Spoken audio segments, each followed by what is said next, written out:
Hello, sexy dudes and dudettes. It's time to do part 3 of this show. We've been watching games between Kas and TLO, where both players doing some cool stuff. And TLO, I think, plays this out just brilliantly. So cool. I need this coffee because I'm casting yet again after this. After Hours Gaming League. B-League Finals between Raytheon and Twitch. Seriously, I'm annoyed at how many fruit flies are in this house. Seriously. And into this final game on Belchiel Vestige with EmpireKas, who's probably my favorite Ukrainian Terran. Does the description Ukrainian Terran narrow it down to more than Kas? I'm sure there's others, but he's my favorite.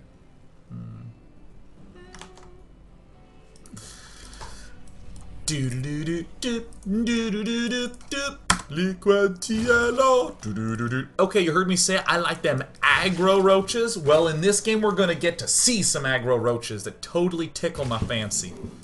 And fancy is not a euphemism for anything. They tickle my fancy in this circumstance. EmpireKas going for. You'll note that this build, even though it's quite standard nowadays, a lot of people will just do this when on the ladder, just because it's strong. The fact that TLO went for a 6 pool in the previous game would likely encourage an opponent to do this sort of thing. Following it up. Following it up!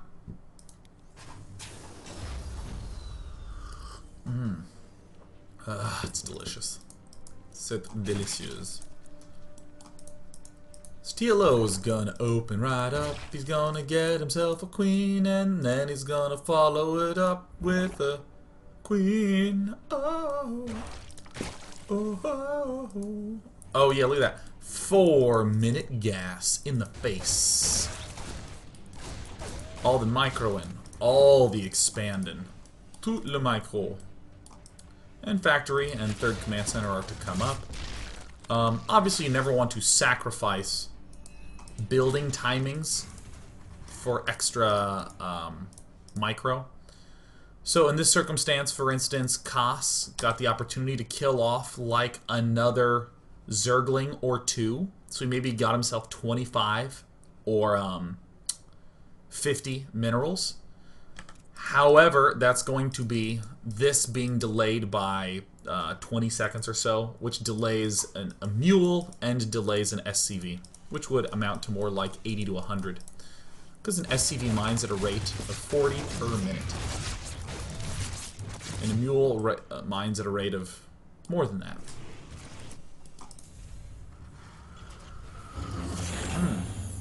So good. Okay, so we're seeing TLO do this thing. Now, what did I say in the last game? That was very important.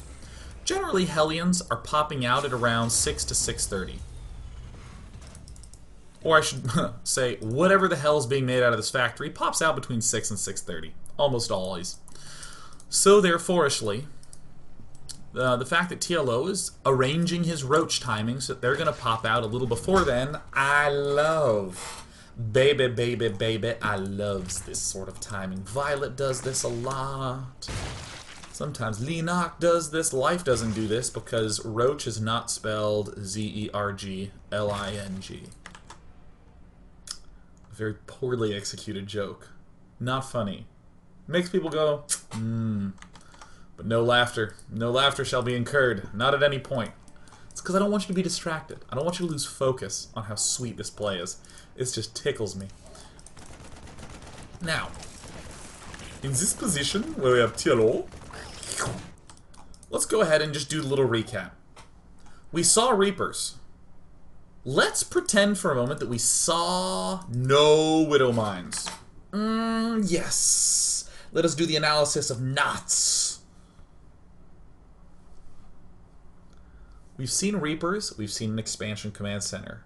What can he not be doing? He cannot have a whole bunch of barracks with a lot of Marines. Can't do it. Why? Because he went for his early geyser and then he expanded. So he could have maybe started his barracks after that. But he'll only probably have between 4 and probably even less than that. Probably around 4 Marines is what he'll have. And that is even assuming that he didn't get an add-on on that extra barracks. What else can be going on? Okay, so he can be going for... he could have gotten an immediate add-on and maybe had some Marauders up. Might give us a little bit of pain, but probably no more than 2 Marauders. There's just not a lot of stuff that he can be doing with barracks. He can't possibly be having air. Okay, cool. The only thing he can really be having is Widow Mines and Hellions. It's really...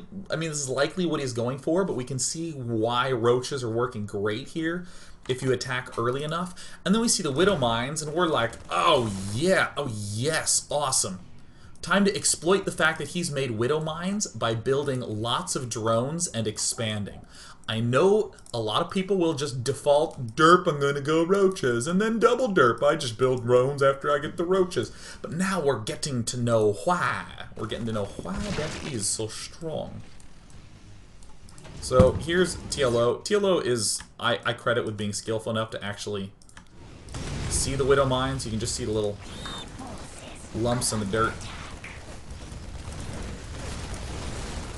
Look at how effective this is.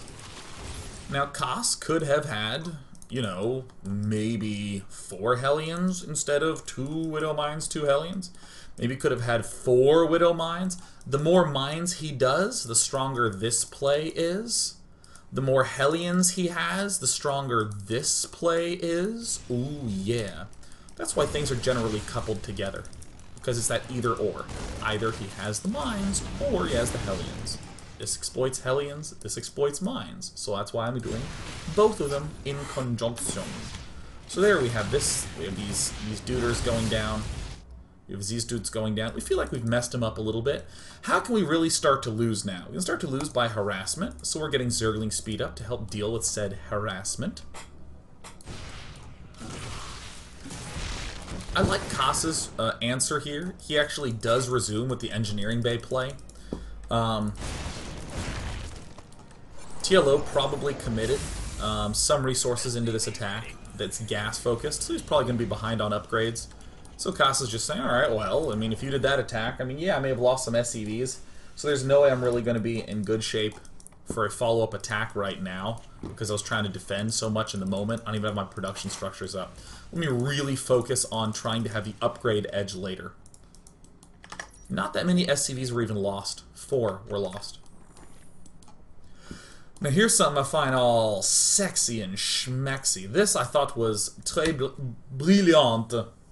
TLO is getting himself enough of his framework up to where he'll have, you know, a lot of larvae to be able to defend against some of those early attacks. And some Baneling Nest to be able to deal with some early attacks. Harassment might be a little bit of an issue. We saw Hellions and Mines, so drops can totally happen. So I'm going to get Carapace, Overlord speed, before I even consider researching a layer. I thought that was quite schmexy. Very schmexy. See you later, Mine. Your timer's run out. And TLO getting himself an upgrade. And look at this, there's yet another macro hatch. Oh, okay, alright, great. This to me, I think is, again, quite brilliant. We did a little attack at the front. We're getting ourselves defended against that harassment. I guess a better way to talk about why this is good is to stop and think about what does a layer really allow you to do. Well, fast tech to hive. We can get some mutalisks up and do some harassment with that. We can get some infestors up. It seems good. But what position is Kas likely to be in? Well, he's likely to just be delayed on the large ground army front. It's really the only thing that we can say. Or to phrase it in knots, he cannot really do a big ground army push soon. In the kind that Bomber does, with a lot of Marines and tanks and other things. Why? Because we did a little damage, we saw the Marauders, we saw the Marines, we saw the Hellions and Mines. So we have a good sense of what his army is. So I think that TLO is just being really, really smart. He's saying, well, harassment kills me. And yeah, he can do these sorts of pushes, but I don't really need infestors to deal with them. I'll just need a lot of stuff. So I'll just make sure that I have this hatchery up. I think this is a very smart exploit. In particular, I saw the mines, so I'm concluding that my opponent is unlikely to have Banshees. This, one of the biggest reasons why we can do this is because we're unlikely to be up against Banshees. So, Banelings and Roaches, without speed, are going to have a lot of efficiency. Sort of along this theme, TLO's flooding with a lot of mines. This attack, or he's flooding with a lot of mines. Oh, derp. That was a derpy thing for me to say. He's flooding lings so he can do this attack, and this attack is almost certainly going to be effective. Why? Because my opponent does not have any Banshees. He does not have any tanks. I'm exploiting what he does not have. I'm exploiting what he does not have. Speed Overlords. Perfect for spotting, also perfect for soaking up mine shots.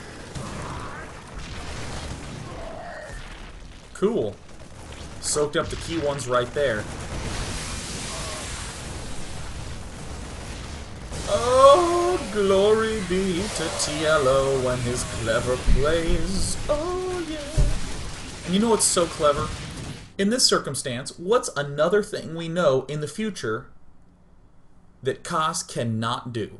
He can harass, which we have covered with Overlord speed, and with the ability to have a lot of Zerglings, so he can deal with drops. He might have a little bit of an edge and upgrade, that's fine. But what he cannot have at this point is a big ol' army. We know that this is going to have a negative impact on Kas's ability to have a huge army.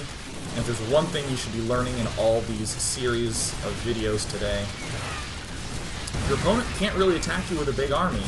Just expand. So this looks weird, right? In just thinking in terms of build orders. What the hell? TLO is going 5 hatch before layer. What? What? I'm like, what? Well, it makes sense, right?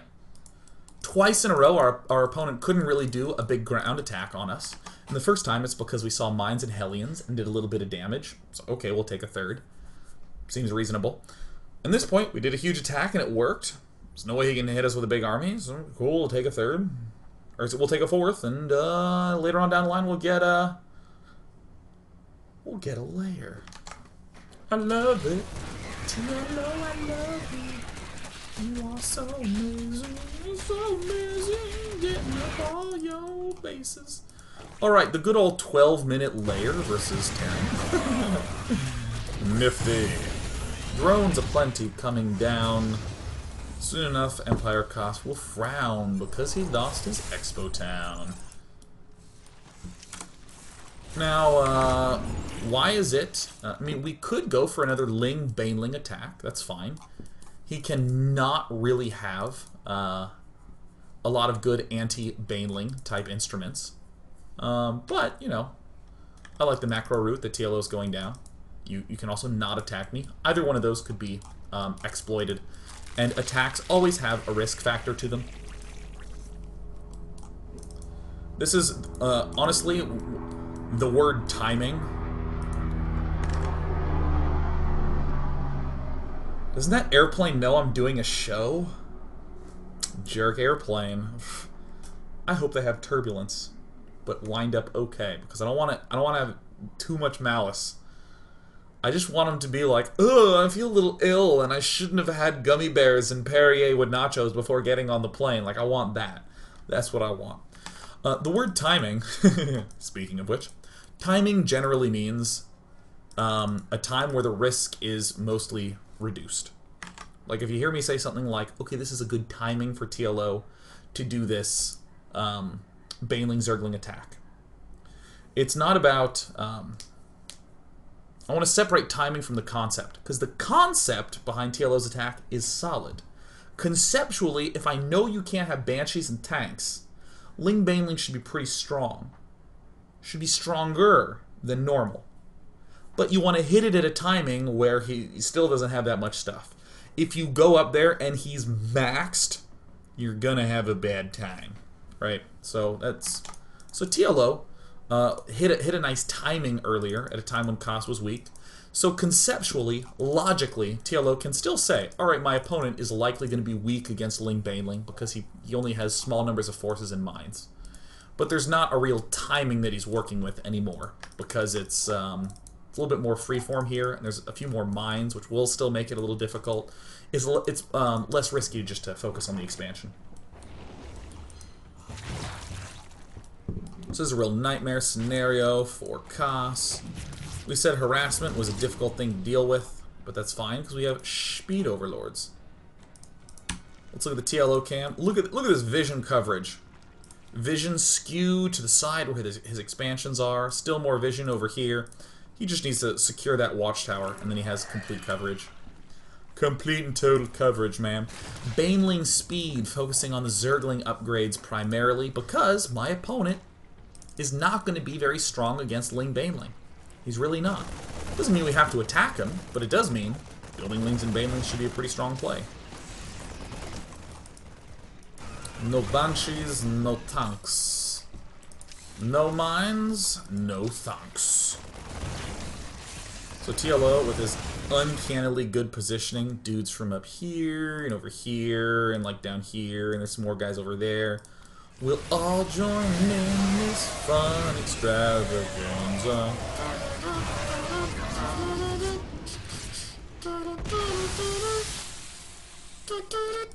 Getting up a hive, getting up a hive, getting up a hive. And generally Biomine is very strong if you can get your opponent into a bad position. It's difficult for Kas to do that when TLO is flooding huge numbers of Lings and has excellent vision coverage everywhere. Still needs to take these two watchtowers. Still totally does, but of course, oh yes, glorious overlords of life-giving information. Continue. You know, TLO is doing things like getting the pathogen glands, but I think that this was really cool. 5 hatch before layer, and then a swift tech up to Ultralisk. I mean, I don't think TLO could have played this more perfectly. And I mean, in Kas's defense, he's doing the best that he can do, given what has gone down. I think that he perhaps There we go. My mouse went busto for a moment. I think that he got a little too aggressive a little too quickly.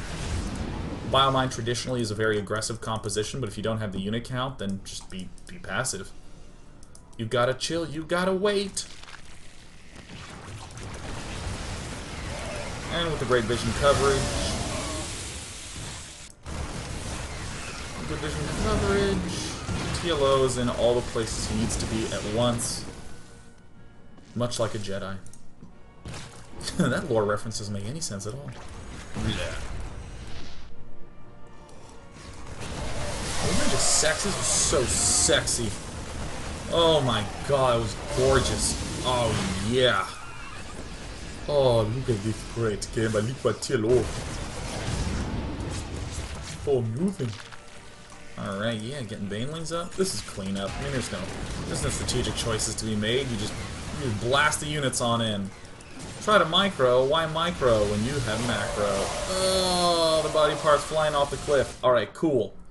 Let's go ahead and open the chat up to everybody. And let's take some questions. Subscribers off.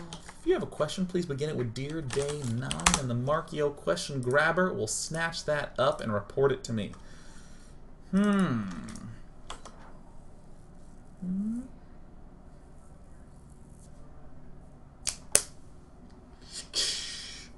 So, Giant Gnome says, Day 9 is a Master League player. I'm having trouble in late game ZVT.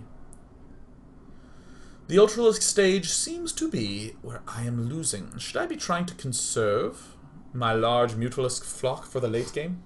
Well, certainly, that gives me a little bit more detail that you are opening up Mutaling Because in general, I will say one of the most important critical pieces to having good development in as a player is to be able to ask really focused, clear questions.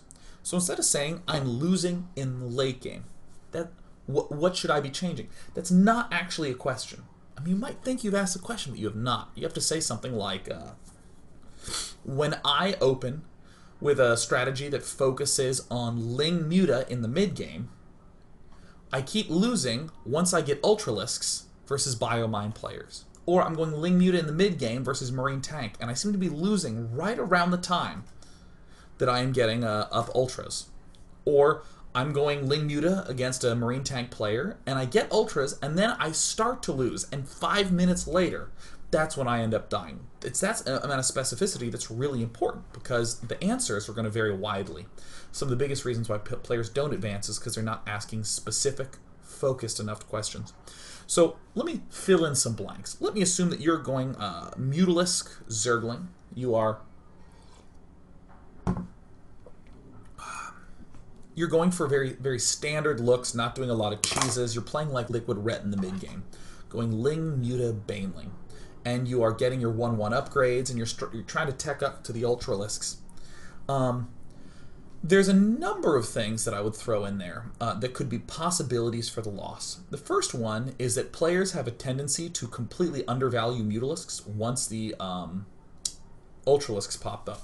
They're amazing for when you just blast your huge Ling Ultralisk army forward. They can target fire the Medivacs and pick those off really well, while your Ling Ultra are going to town against the Marine Marauder. And then you can just cut their Medivac count down to like 0 very, very swiftly. So if they're running, that's the only way they can keep the Medivacs alive. But if they're engaging, they'll lose all their Medivacs. That's one thing that can boost the strength of the Ling Ultra army, because then they don't even have really the ability to drop. Also, in the mid-game, you should be trying to get up to 4 bases and shooting around a time for a 5th as you're getting the Ultralisks. If you're on 3 bases with Ling Muta teching to Ultras, you teched too quickly. You need to try to expand more and focus on having a more bloated mid-game. So that's where I would start, but I need specifics. Specifics. From Jacob Blunsgaard. Do you stream HGL right here on your channel? Damn right I do! So we'll be doing that afterwards. In fact, I can even show you the first game. The first game is... Let me open up. Bam! It's between Gulf and Atlas. Yeah. Yes! Yes!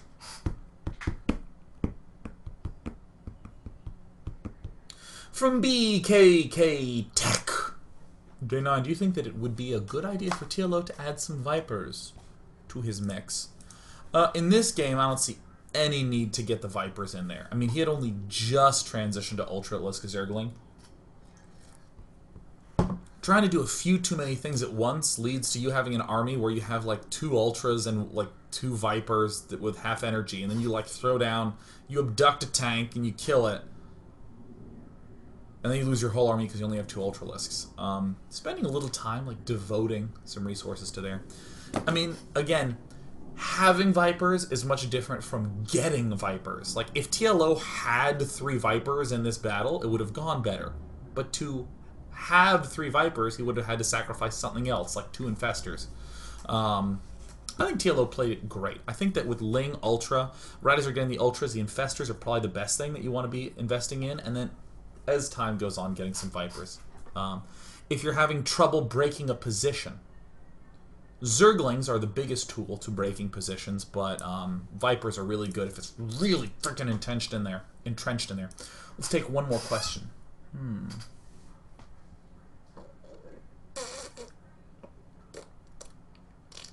I'll take this from Tyrion, SC2. It says, Day 9, do you feel that Zerg in ZVT is still a reactionary race, or do you feel that they can dictate the course of the game? Of course, I think that the idea of calling a race reactionary is... I don't know, it's almost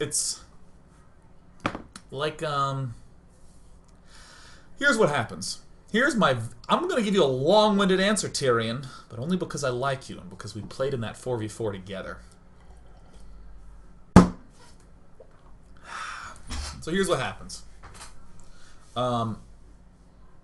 People develop patterns as they begin playing. So let's say you are watching a lot of GSL, and you're seeing a lot of players go tank, marine, medevac versus Zerg, like in Wings of Liberty. Tank, marine, medevac, tank, marine, medevac, doing that all the time. And you're starting to see that all the pros are kind of even opening the same way. They're going 1 barracks, expand, 2 more barracks. Cool. So then, rather than say, okay, he went for, you know, 1 barracks, 1 command center, 2 barracks, then he teched to medevacs and did that, people just start saying he did standard 2-base push. And this is a phrase, standard 2-base push, right? They just lump that in there. But the problem is, people start believing that phrase, that shorthand, more than the other thing. They'll say things like, dude, don't do that build, just play standard. Because standard has this connotation of being better than anything else. But of course, what is standard changes all the time. There's builds that people used to do all the time when they were standard, and then they just got phased out once people started to figure them out. So why do I bring this up with the reactionary idea? Well, there was this time where Zergs kind of realized that they really wanted to get a ton of drones up. Most of the strategies revolved around doing this.